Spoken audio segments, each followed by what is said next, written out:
अस्सलाम वालेकुम। एक नए व्लॉग के साथ मैं हूं सबीउल हसनैन। नाजरीन, बेंच के इख्तियारात को लेकर जस्टिस मंसूर अली शाह ने जो महाज खड़ा किया था वो चाय की प्याली में तूफ़ान साबित हुआ और इस बात पर आज मोहर सख्त हो गई क्योंकि आईनी बेंच ने जस्टिस मंसूर अली शाह की अदालत के 13 और 16 जनवरी के जो अहकामात थे बेंच इख्तियारात से मुतालिक वो रिकॉल कर दिए, वो वापस ले लिए और इसके नतीजे में जो होने वाले इक़दामात थे जिनमें तौहीन अदालत की कार्रवाई और तौहीन अदालत केस में नज़र अब्बास के ख़िलाफ़ जो फ़ैसला दिया था, जिसमें जो रेगुलर कमेटी और आइनी बेंच की कमेटी के मेंबरान के ख़िलाफ़ तौहीन अदालत के लिए फुल कोर्ट मीटिंग कन्वीन करने के लिए लिखा था, वो भी एक तरह से हम कह सकते हैं कि गैर मुअस्सर हो गए हैं। आज आइनी बेंच के रूबरू बेंच इख्तियारात और कस्टम एक्ट के से मुतल्लिक केस की समाअत हुई, उस पर बात करेंगे, जिसके लिए मेरे साथ मौजूद है सीनियर सहाफ़ी तैयब बलोच।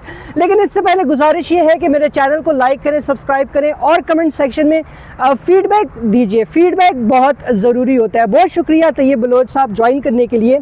ये बताएँ कि आज की समाअत में बेंच अरकान जो सीखपा हैं जस्टिस मंसूर अली शाह के ऊपर क्या रिमार्क्स आए, बिलखसूस जस्टिस अमीनुद्दीन ख़ान जो कि आइनी बेंच के सरबराह हैं और हमेशा बड़े मध्यम और बड़े ठहराव वाले हम देखते हैं कि जो दीगर केसेस में वो समाअत करते हैं तो बड़ा खामोश रहते हैं, बड़े अच्छे तरीके से कंडक्ट करते हैं प्रोसीडिंग। आज वो भी बड़ा जो है तो उनकी तरफ से रिमार्क्स आए।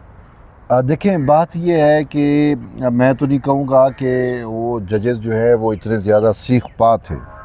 बात यह है कि ख़ुद यहाँ पे एक इदारे का मसला है, ठीक है, और आइन का मसला है।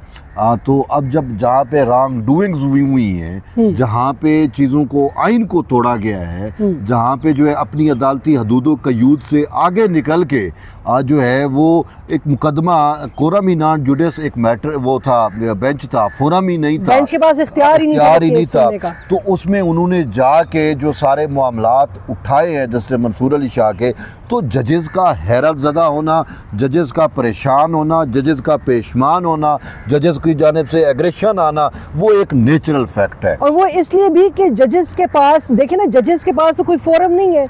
आपने आर्टिकल 10 जजेस का छीन लिया, आपने ड्यू प्रोसेस छीन लिया और आपने उनको तौहीन अदालत का मुर्तकिब करार दे दिया। चलो तौहीन अदालत का मुर्तकिब करार दे, कोई मसला नहीं है। उनके ऊपर एक इल्ज़ाम भी दाग दिया कि भाई इनका कन्फ्लिक्ट ऑफ इंटरेस्ट है। वो भाई उनका कौन सा जाती मुकदमा था, उनका कौन सा कन्फ्लिक्ट ऑफ इंटरेस्ट है।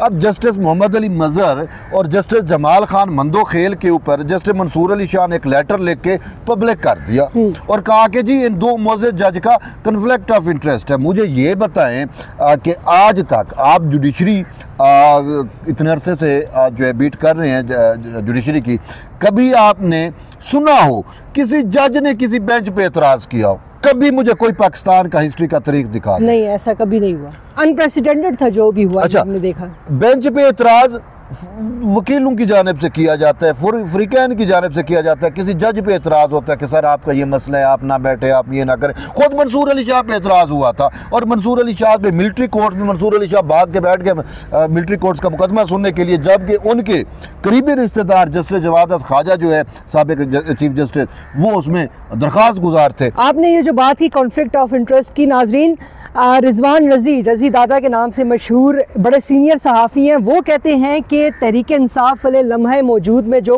खुद कर रहे होते हैं उसी का इल्ज़ाम दूसरों पर लगा देते हैं। तो यही हालात हम सुप्रीम कोर्ट में भी देख रहे हैं कि conflict of interest justice Mansoor Ali Shah का है और वो इल्ज़ाम जो है तो जस्टिस जमाल खान मंदोखेल मंसूर अली शाह साहब के मुर्शिद वही है ना, वही है अडियाला जेल वाले, वो शाह जी के मुर्शिद भी है ना।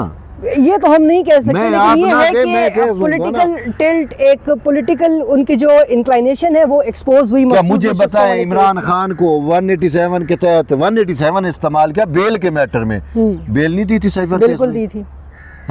महफूज नशिस्तें मांगी नहीं थी, ना सिर्फ बेल दी, अब ना सिर्फ बेल दी बल्कि ये ऑब्जर्वेशन भी दे दी कि इमरान खान की अगर सजा होती है तो ज्यादा से ज्यादा 2 साल उनकी सजा बनती है। उम्रे पे गए, वापसी पे पीटीआई के एक एमएनए के साथ तस्वीरें नहीं आई हुई थी पीटीआई के पार्टी की। बहरहाल आज की समाअत में बात ये है कि वो तो इनके मुर्शिद भी वही हैं। मुबैना तौर पे हमारे एक सहाफ़ी हैं, मैं मुबैना तौर पे कह रहा हूँ, उन्होंने खबर भी दी थी कि सही मंसूर अली शाह साहब ने जो है वो PTI के मखसूस नशिस्तों वाला फ़ैसला करने के बाद अपनी अहलिया को मैसेज किया कि आपके मुर्शिद का काम हो गया।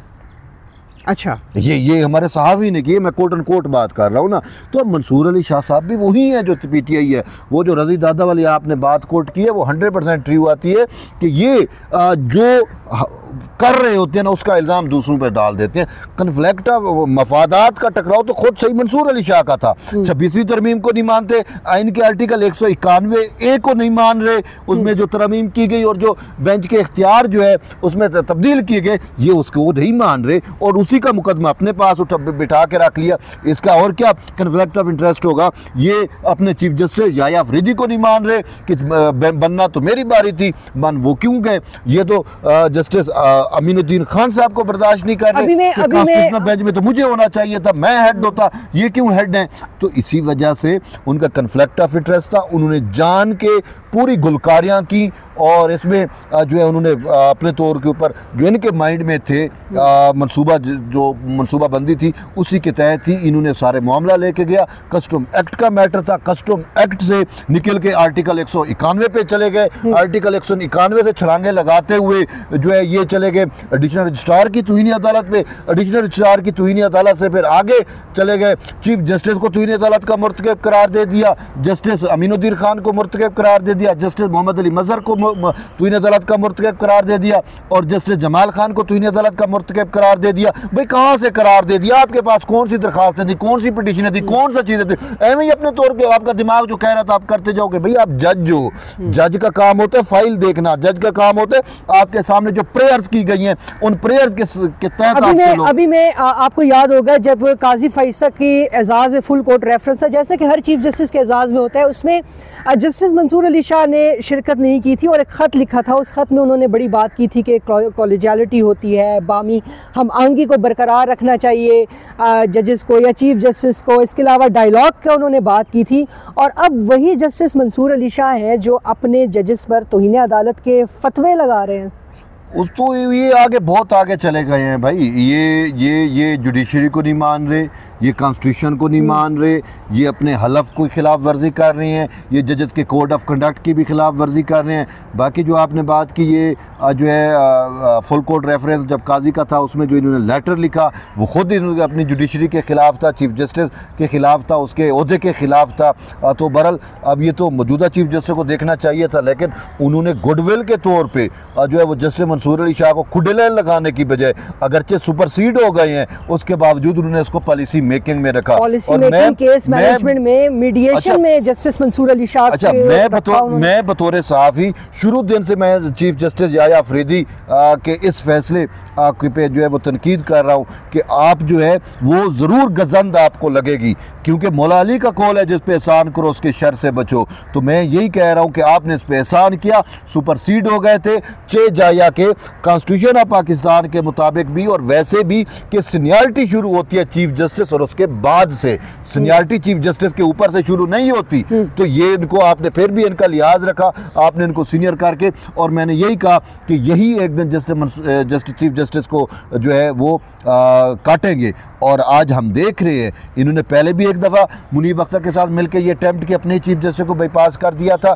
और अब दोबारा इन्होंने अपने ही चीफ जस्टिस के खिलाफ तौहीन अदालत डाल को वो कर दी और अपने ही जजेस के ऊपर जो है वो इल्ज़ामात बेबुनियाद दाग दिए। तो जस्टिस मंसूर अली शाह साहब जो है वो अब किसी चीज़ को नहीं मान रहे, वो आईने पाकिस्तान से मुबर्रा हो चुके हैं, वो अपने हलफ से भी बालातर हो चुके हैं। तो अब उनका जो माइंड कहेगा वो उसके तहत ही चलेंगे। आज क्या फिर कस्टम्स एक्ट वाले केस में आज क्या ऑर्डर आया? एक तो वो देखिए ऑर्डर सिंपल सी बात है, अटॉर्नी जनरल ने कहा कि भाई इनको इख्तियार नहीं था, इन्होंने हदूद से तजावुज़ किया, इन्होंने आइन से मावरा चले गए। तो इस वजह से उन्होंने कहा कि चूंकि वो मैटर ही कॉन्स्टिट्यूशनल मैटर था, आर्टिकल 191A का जो डोमेन है वो है ही कॉन्स्टिट्यूशनल बेंच, तो कॉन्स्टिट्यूशनल बेंच जो है वो अभी जो रॉन्ग डूइंग्स है इनको करेक्ट कर सकता है। तो इसी बुनियाद पर फिर कॉन्स्टिट्यूशनल बेंच ने जो है वो 13 जनवरी और 16 जनवरी के जो आर्डर थे वो वापस ले लिए, और बाकी अटॉर्नी जनरल फॉर पाकिस्तान ने कहा है कि जो 27 जनवरी का आर्डर है उस पर वफाकी हुकूमत अपील करेगी, और उसमें उन्होंने कहा है कि उन्होंने खुद नोटिस का इख्तियार इस्तेमाल किया था, जो ये नहीं कर सकते थे, तो ये तो चीज़ें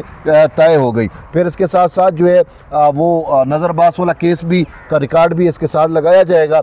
और इसके साथ साथ मेन चीज़ ये थी कि कोरम नॉन जुडिस का जिक्र हुआ कि वो मुतलका फोरम नहीं था। फिर सबसे मेन चीज़ थी कि मंसूर अली शाह साहब की जानिब से जो कुछ ऑर्डर किए गए थे उनकी कोई मतलब है वो गैर मौसर हो गए, कोई वो नहीं है। तो इसी वजह से जो है वो अदालत ने समाज जो है उसकी मुलतवी की है, लेकिन कॉन्स्टिट्यूशनल बेंच ने, लेकिन अब मामला कॉन्स्टिट्यूशनल बेंच के पास ही जो है वो लगेगा।